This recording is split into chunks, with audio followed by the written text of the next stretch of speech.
Well, hey guys, welcome back to another video with the Hidden Woman Within. Um,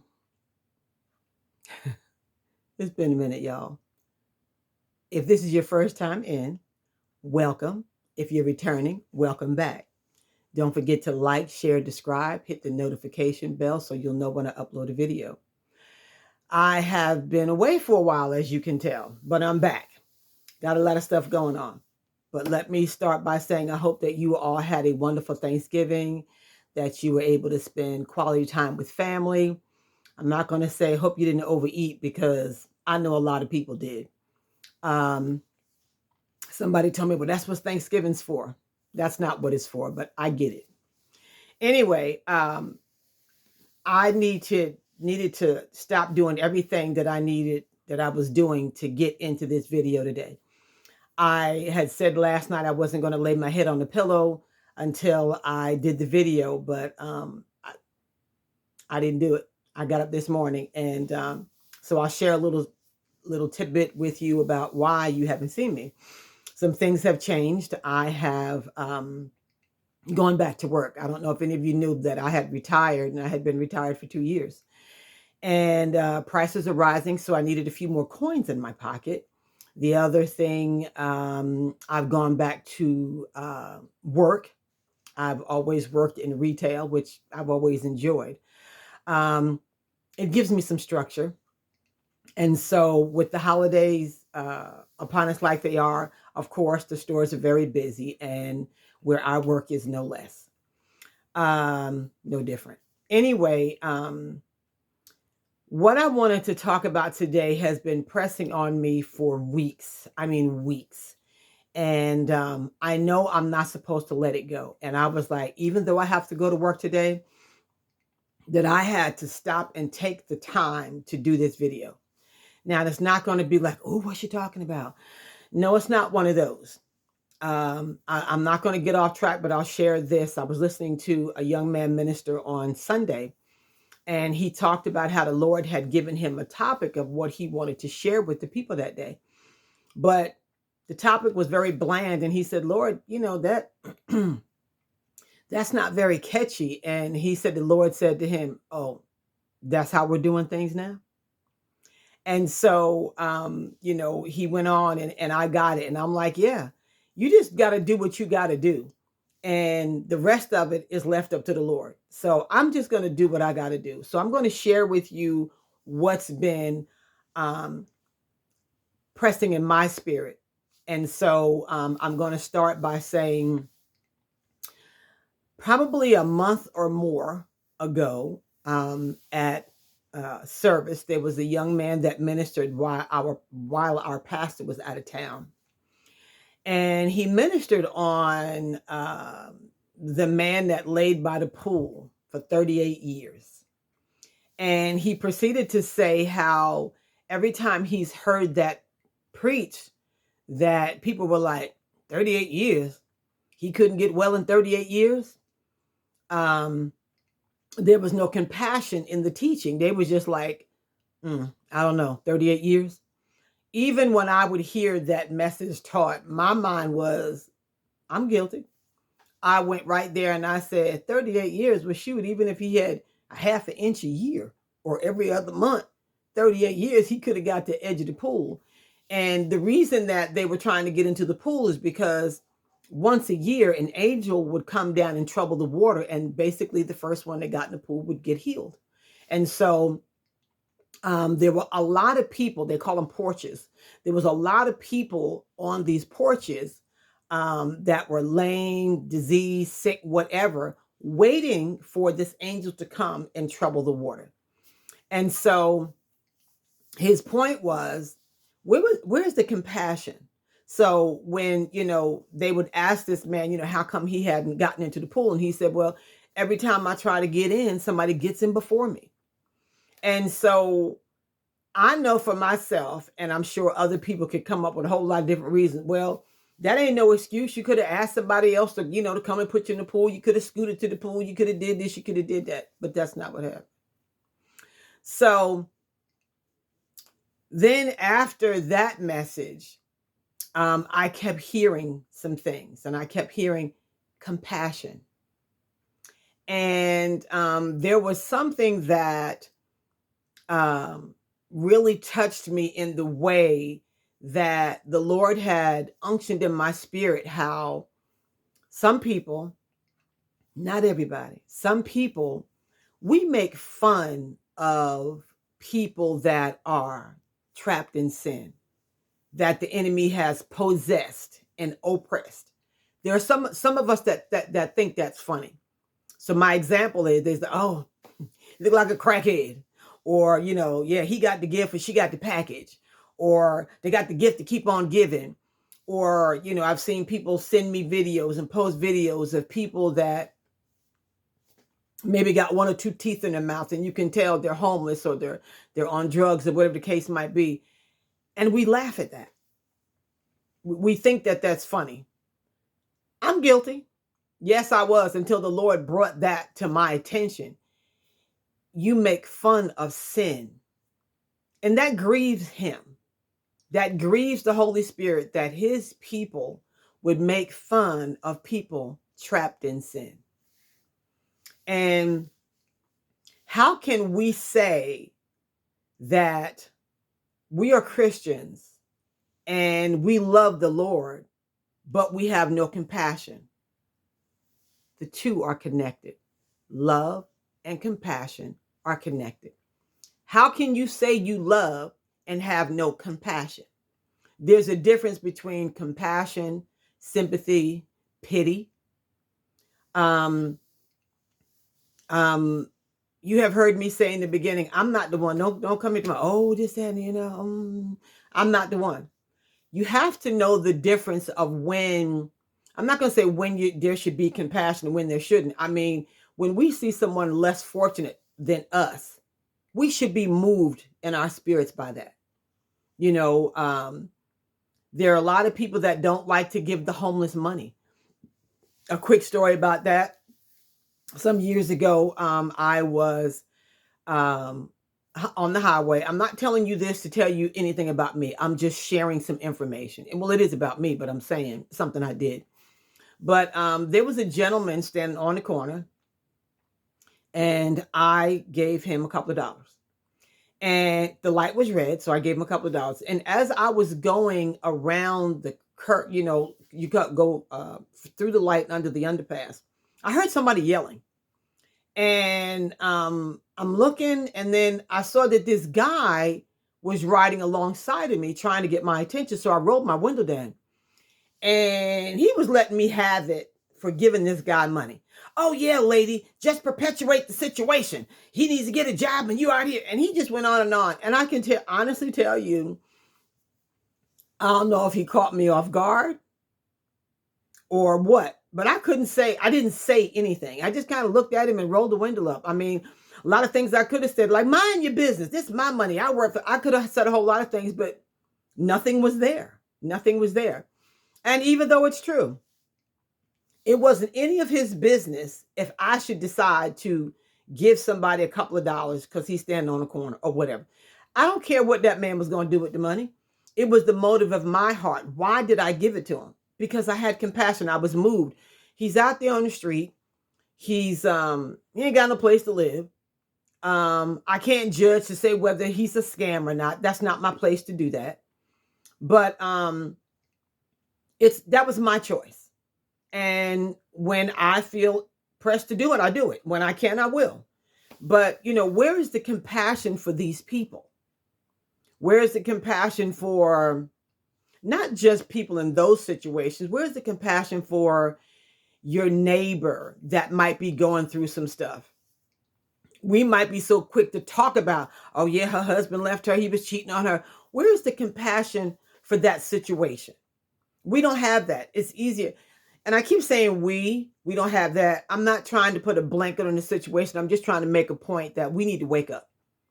God wants us to walk in love all the time toward all people. I don't care what they're doing. I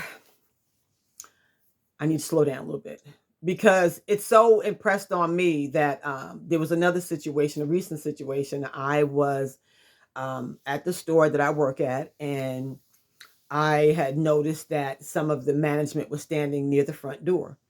And there was a woman who obviously was homeless if you looked at her. And she had three big bags of stuff. And the way that they were watching her, I thought that she had come into the store and stole stuff and loaded up and left.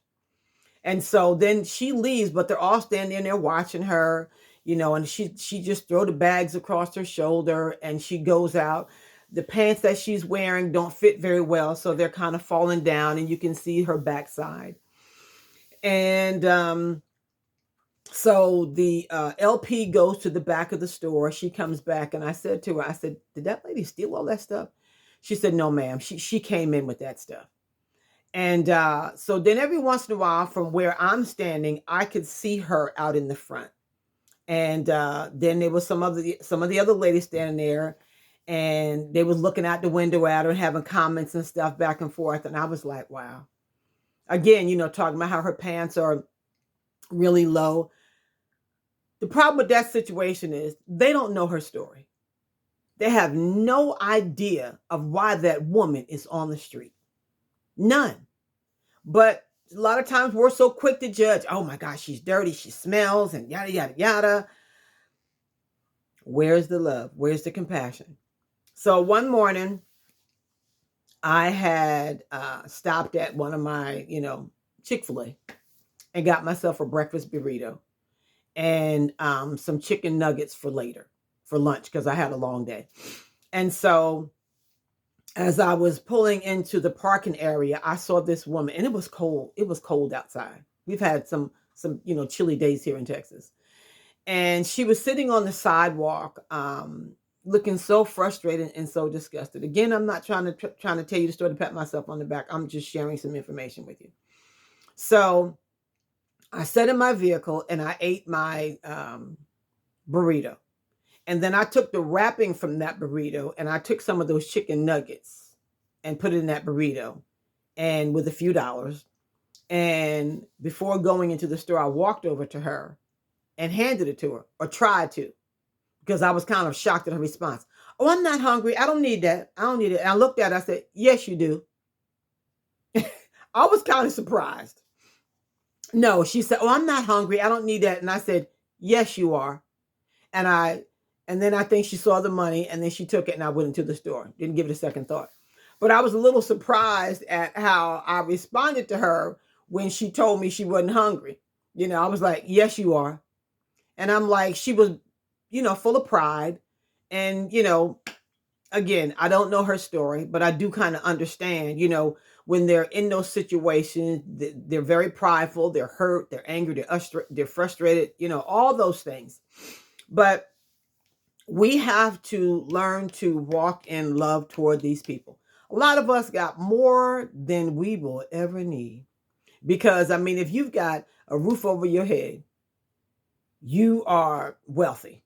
If you've got money in your pocket, you are wealthy.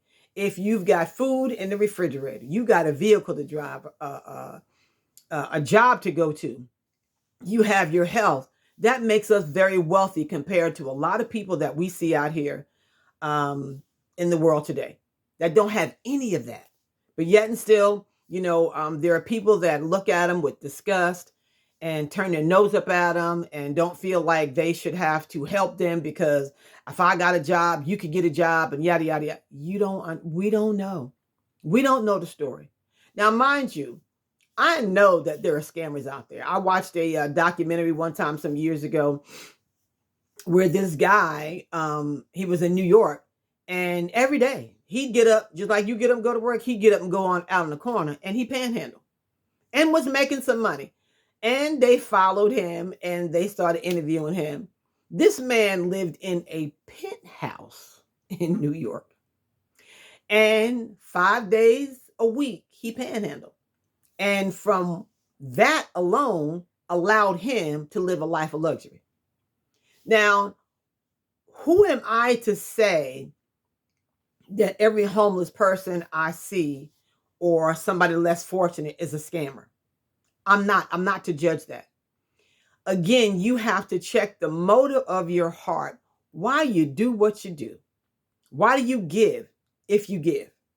Is it because you have compassion for these people? Or are you, oh, yeah, I give to the homeless and I feed this. Well, see, now you're bragging.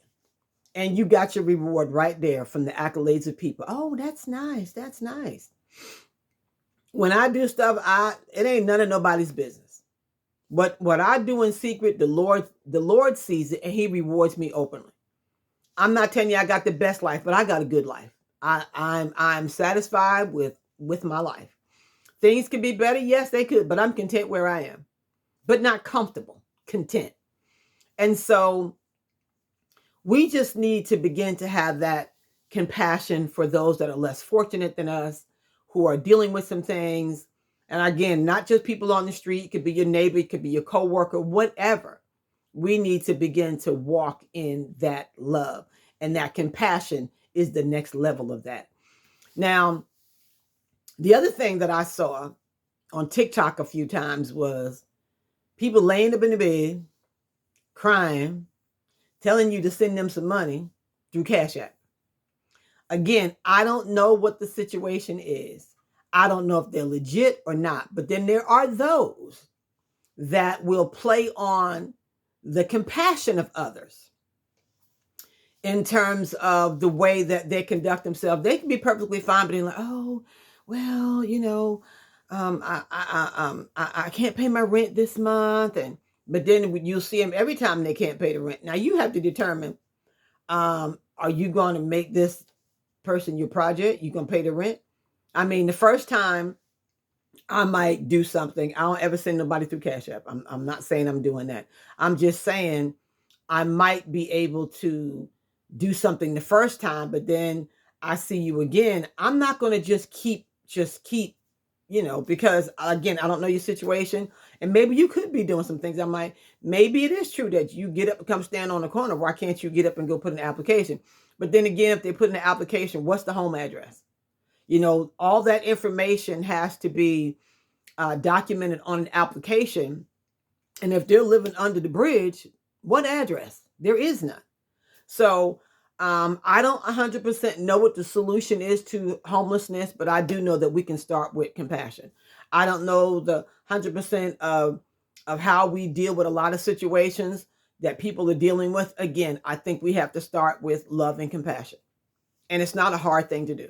Always, always, always check the motive of your heart. Why you do the things you do. If you're helping somebody, why? And then if you do help somebody, you don't have to be bragging to everybody what you're doing. Because again, like I said, you're getting your reward right there. So, between compassion and pity, I still tell you, I'm not the one that's going to come alongside. Oh, honey, it's going to be okay.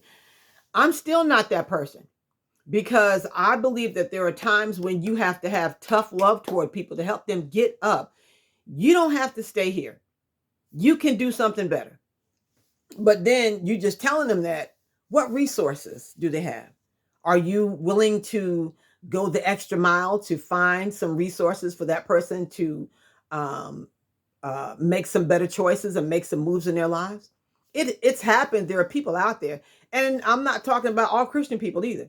There are people out in the world that are not Christians that have a good heart that will do exactly the thing I'm talking about. And then you have Christians that have turned their backs on those people, and vice versa.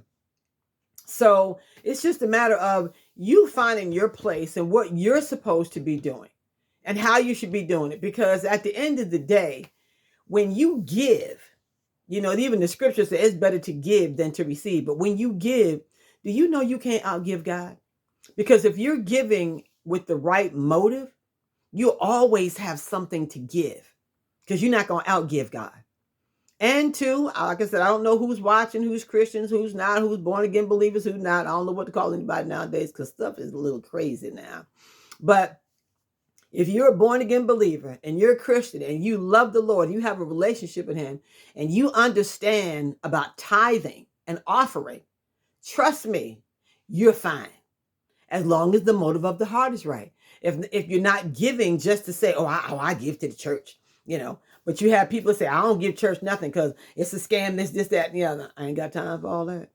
I got a relationship with the Lord. I understand tithing and offering. And trust me, God is too good to me not to do what I'm supposed to do. And I don't call it paying him I'm just giving back to him what belongs to him. Because at the end of the day, he only wants 10% and he's letting me have the 90. So he's taking the lesser. But trust me, you can do a whole, if it was the other way around and he asked for the 90 and you kept the 10, he would allow you, because of the motive of your heart, to be able to do more with the 10 than you could have did with the 90. That's a whole nother topic right here. I'm talking about love and compassion being connected. Where is the love that we should have for one another? And I think that kind of concludes it. I feel relieved because literally every day I kept thinking about this. It was like, I'd come home from work, I'm tired, because it kind of took me a little while to kind of get back into the process of being on my feet, because the one thing that I do have that's consistent right now is I walk in the morning. Excuse me. I have gone out there in the cold weather. I have walked when it's been raining because it's just called an umbrella. And walking in the morning and then going to work proved in the very beginning of the few days wasn't a good choice. I remember coming home one day, and my daughter said, "Ma, how was work?" And then before I could say anything, she said, "I see you hobbling." And then the next morning, I was hurting so bad I could barely get out of bed. So she said, "Ma, if you want me to, I clean out the tub. If you want to soak in the tub," she's got this garden tub. And I was like, yes.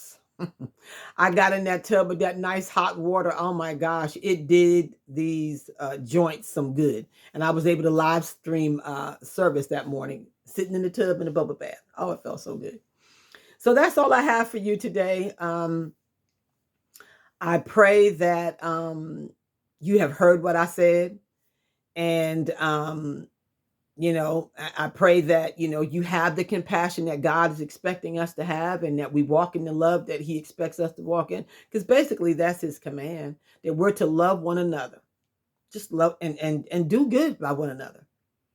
So like I said, that's it. Almost time to go to work, but I wanted to get this video done. And I promise. Let me stop saying that. I ain't gonna promise nothing. I'm gonna do my best not to take so long to upload the next video, because to me, I was disobedient, because when the Lord first gave it to me, I should have did it then, but I didn't. So I had to repent of that, and I have. So my goal is to make sure that I continue to come before you with whatever the Lord puts in my heart to do. I'll see you before Christmas. So have a great day. Be safe out there because it's the holiday season. Be very mindful of your surroundings. Make sure that you're not shopping and putting packages and stuff into your vehicle and going into another store. People are watching that. So again, be safe, and God bless you. Bye-bye.